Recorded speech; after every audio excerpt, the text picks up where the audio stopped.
a textbook of the origin and history, etc., of the colored people, published in 1841 by James W.C. Pennington.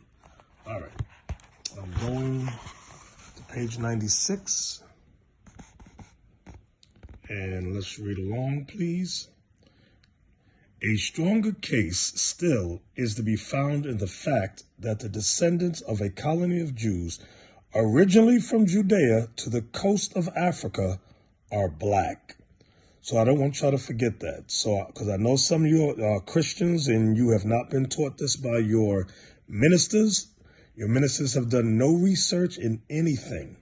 Forget what they've said. I'm going to show you true history, our true history, in brief. The image of the black in Western art, from the pharaohs to the fall of the Roman Empire.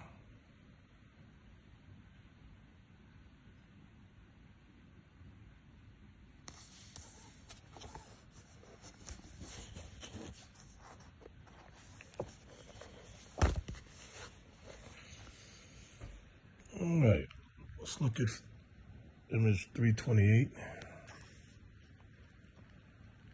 Plastic vase or vase, Negro head from Asia Minor. Now, Asia Minor is where the Apostle Paul went to teach the gospel. Asia Minor is where the 7 churches were located. It says 2nd or 3rd century AD. Here it is, number 328. Look at this vase, a Negro head. Now, why in Asia Minor, where the Greeks were at, do they have black heads as vases? Because the Israelites were there and were colonized. They were brought there as slaves and were colonized there.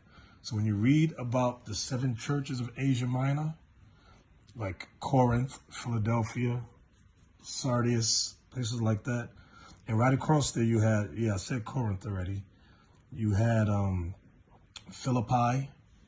These were all Israelites that the Apostle Paul was going to.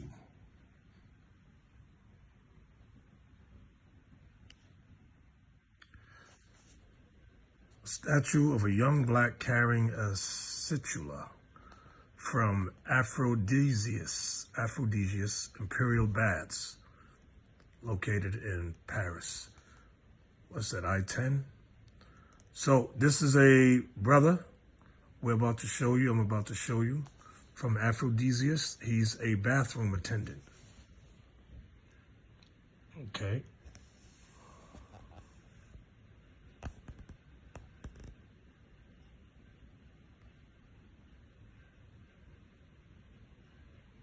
Now let's take a look and see what the editors put about this picture.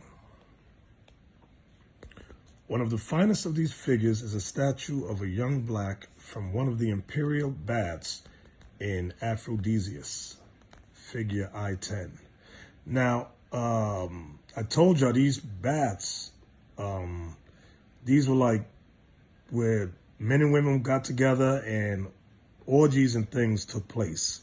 And they had our people, the Israelites, in these as bathroom attendants. This sculpture, about 1 meter high, shows a young black carrying a situla. His upper right chest is left bare by a tunic that falls over his left shoulder, is gathered by a cord around his waist, and falls in folds that model the curvature of his legs in an extraordinarily sensuous manner, apparently focusing, the hell? All right, whether in allusion to the alleged macrophallic character of black, macrophallic means large penis, character of blacks discussed above or more subtle from eroticism. These figures are often classed as being objective and sympathetic representations. All right.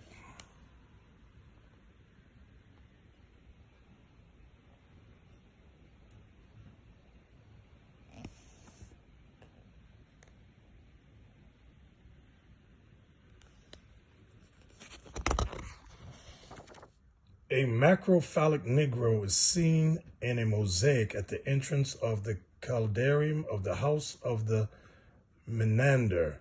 He wears a wreath of leaves and carries an ascos in each hand. Picture 284. 284.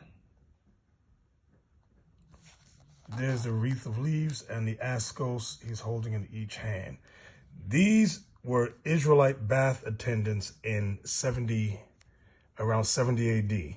And as a bath attendant, not only was you a slave, you had to have sex with whoever called you, whether male or female.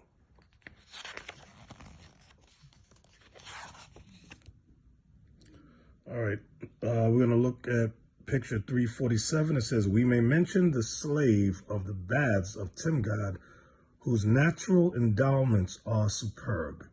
Picture 347. Picture 347. Let's pull back. So they had Israelites as their bath attendants, and in these baths, we were slaves to whoever we had to have sex with them and all kind of things. So that's why if you ever notice, the Apostle Paul dealt with a lot of immorality questions regarding sexuality. Like he dealt with fornication a lot, letters about fornication, adultery, stuff like that. All stems from this time period, around this time period. The image of the black in Western art, from the pharaohs to the fall of the Roman Empire. Edited by David Byman and Henry Louis Gates Jr. I told you before, David Byman he's a racist piece of turd.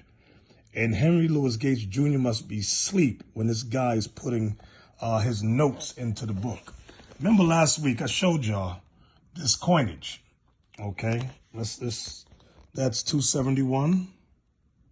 All right. 271, Etruscan coins, obverse, head of black Mahout. When you look up that word Mahout, it is an elephant rider or servant of an elephant rider, okay? On the reverse side is an elephant. They never give it a name. And I told y'all last week that this is or was Hannibal. This was Hannibal, and he was well known. He was famous for taking war elephants across the Alps to take Italy during the Punic Wars. All right, and there's a Hebrew character right there, Hebrew letter, ancient Hebrew letter. So now I'm gonna go into another book to show you who this brother is. Who is this brother on this coin? And like I said before, who puts the image of a slave or a servant or an elephant rider on a coin, huh? Without having done some monumental feat that you became famous for. Let's go into this other book, all right? African presence in early Europe. Editor Ivan van Sertima. All right, I'm going to page 138, where you have the same coins that I showed you before. He has them drawn out. See the Hebrew character there? Okay. As a matter of fact,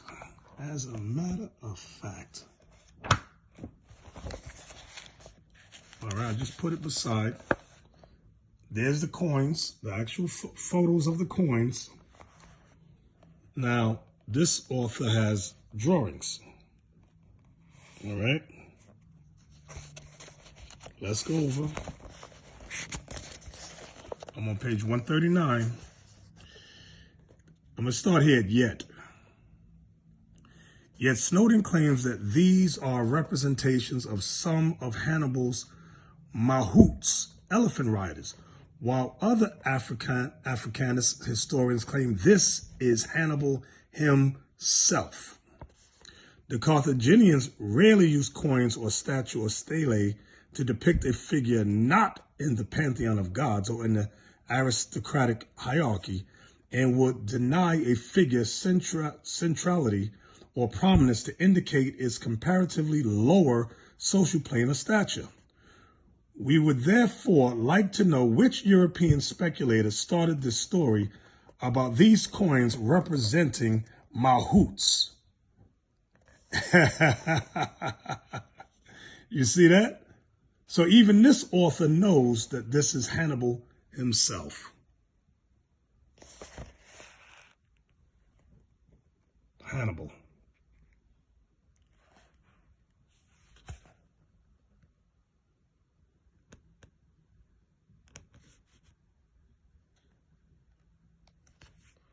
The Christian soldier. Saint Maurice of Aganaeum. Today in Western Europe, this African is the principal saint in parts of France, in Switzerland, Italy, Savoy, and Spain. Laurenburg, Krakow, and Coburg have him as their title patron. He is on a coat of arms of these royal houses. Let's jump down here. The highest civilian medal of Italy, called the Sardinian Order of St. Maurice, is named after him. All right, let me just go down here. Maurice, the African Roman general, and all of his 6,000 men were black and Christian. He was ordered to a place called Aganaeum, which was in present-day Switzerland. His orders from Roman Emperor Maximian was to put down a rebellion. There was nothing unusual about this assignment, since Europe or Gaul had been a concern of Rome occupational government for 3 centuries. The confusion arose after Maurice arrived. He found the rebels to be Christians who were objecting to Emperor Maximian's persecution of their fellow Christians. Maurice sent a message to the emperor saying he would not fight or kill these Christian rebels. As punishment for his refusal to fight and kill the Christians as ordered, Emperor Maximian brought another army to Aganaeum and killed all of the soldiers except the very few who escaped. Maurice was killed on the spot.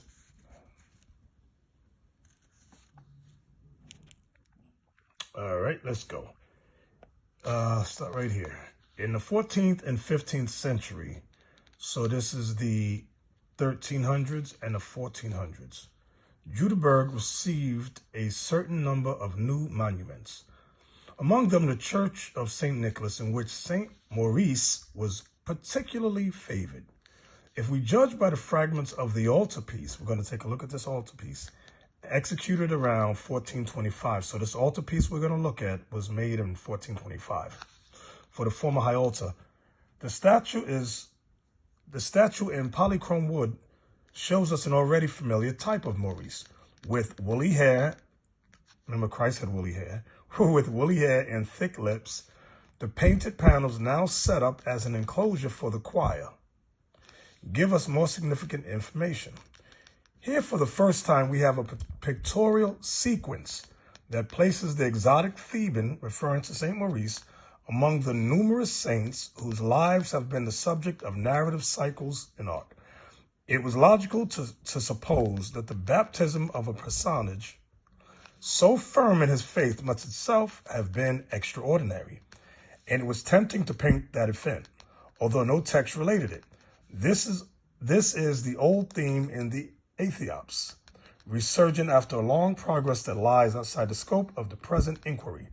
Here, watch this. The refusal to renounce the faith, meaning renounce the faith of Black Christ and sacrifice to the gods of pagan Rome, is another frequent topic.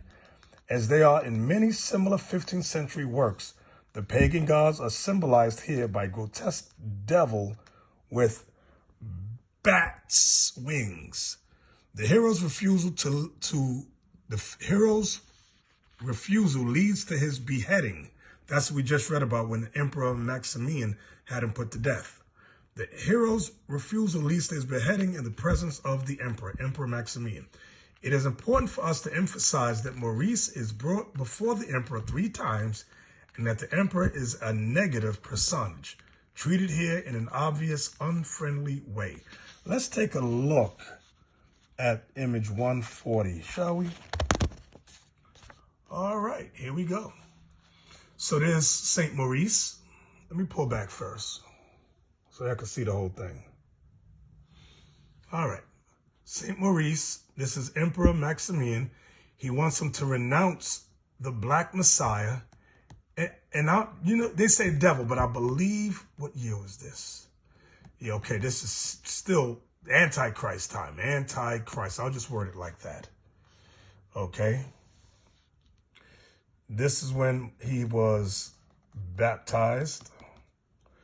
This is when he was brought before the emperor several times.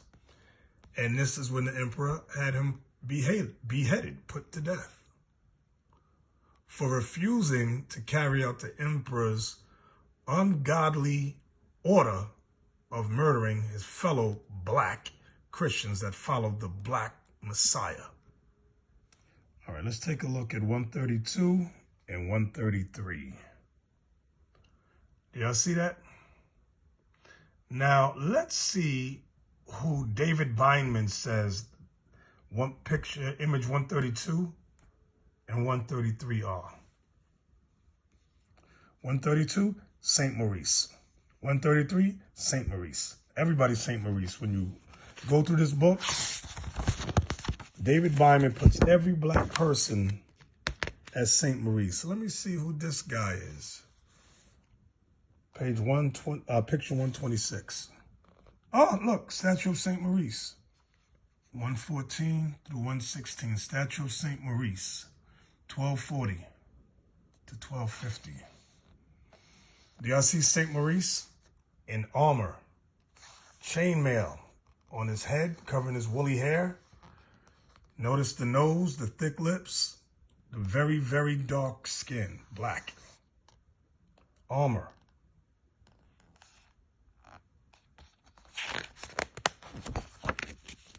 Here's a side view. See, a lot of y'all thought Christianity came up much, much later for black people. All the prophets were black. All the Christians, the original Christians and Jews, were all black. That's what you're looking at. All right. Picture 146.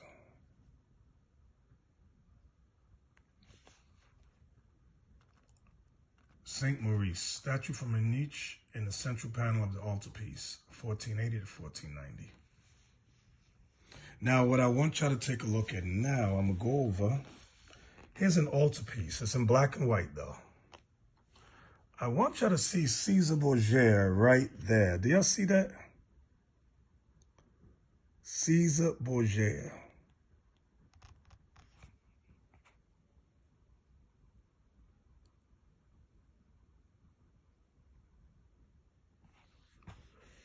Now let's take a look at this. I want y'all to look at these three fellows right here, black. Notice that they're black. You got three white women over here. Caesar Borgia in the middle. Three black guys here. And this is picture 145. Altarpiece of the high altar, wings closed, late 15th and early 16th century. So this is from the 1400s. Remember, it was the 1400s when this was introduced, the white Jesus. But my focus now are these three guys right here. Okay, now we got it in color. These are the same three brothers in color. I want you to see how they're dressed. These are not slaves. This is picture 153. Let's see. Jenna Von, whatever. Three companions of St. Maurice. Interior of the first wing on the right of the altarpiece of the high altar, dated 1511. So these are three companions, three friends of St. Maurice. Let's get some more. 156, statue of St. Maurice. Cape and armor. Look at his face. Look at the lips. Look at the nose. This is a black man, not a slave. This was a general in the military. 157, St. Maurice and his companions. I want y'all to see all of these black men here. There's St. Maurice there, and look at all his companions. Remember, he was over 6,000 black Christian soldiers.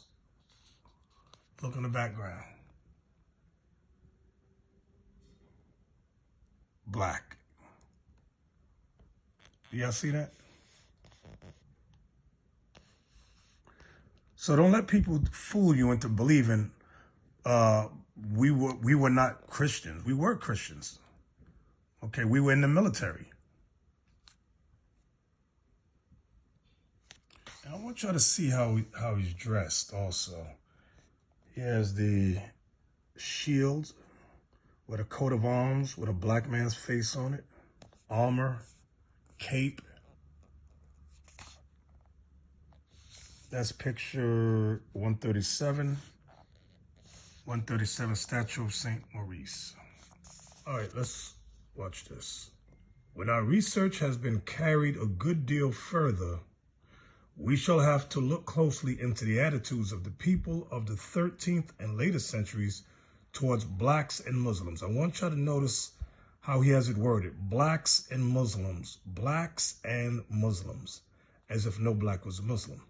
But it seems like he's making a distinction here between blacks and Muslims. Let's find out why. Blacks and Muslims who had accepted Christianity. At present, we do not know enough to come to a conclusion. At any rate, the baptism theme spread after 1250 in Aragon, as well as in Castile. An Aragonese fuero statute issued in the second half of the 13th century indicates the will to facilitate such conversion. Baptism, and with it the social and moral rights attaching to it, was to be granted to any Jew or Muslim who sincerely desired to convert to Christianity. Notice here he says Jew or Muslim here, but just above he got blacks and Muslims. Do y'all see that? Can you catch on to that? Can you dig it? Blacks and Muslims, Jew or Muslim. Letting you know that the Jew is the blacks. Now, this whole process is called making us conversos, when they forced us to convert to Christianity. Now, let's see what it means by who sincerely desired to convert to Christianity. Ain't nobody got time for that. Let's go. Wait, what? This is 52, image 52.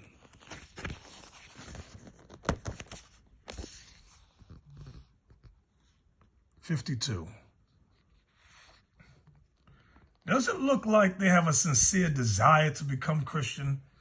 You see this guy got a sword behind my man's head right here, and the king got a sword in front of him. This don't look like sincere conversion. This looks like forced. That's where they got the term converso. You can look it up.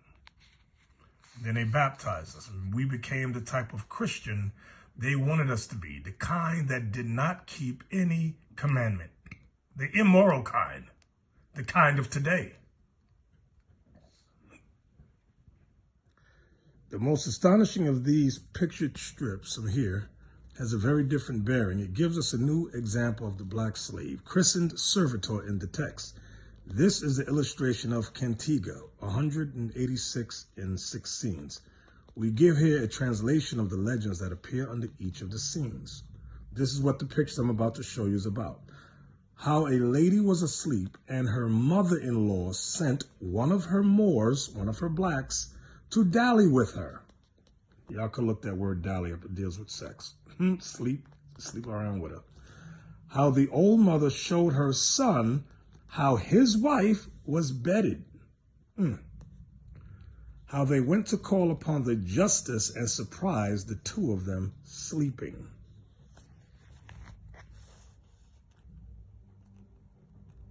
How the justice took the lady and the Moor and led them away to be burnt.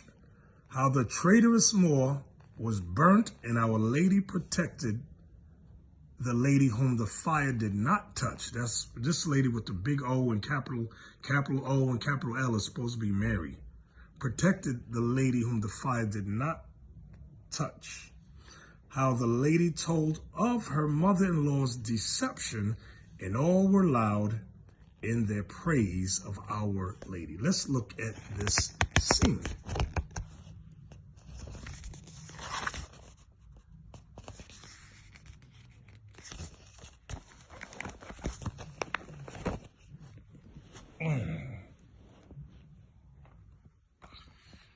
All right, here we go.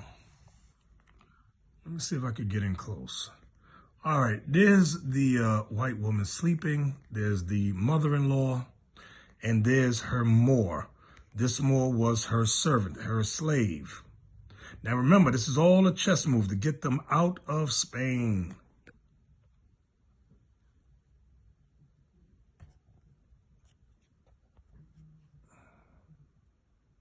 All right, so here we are. You have the lady sleeping. The mother-in-law calls her servant, this Moor here.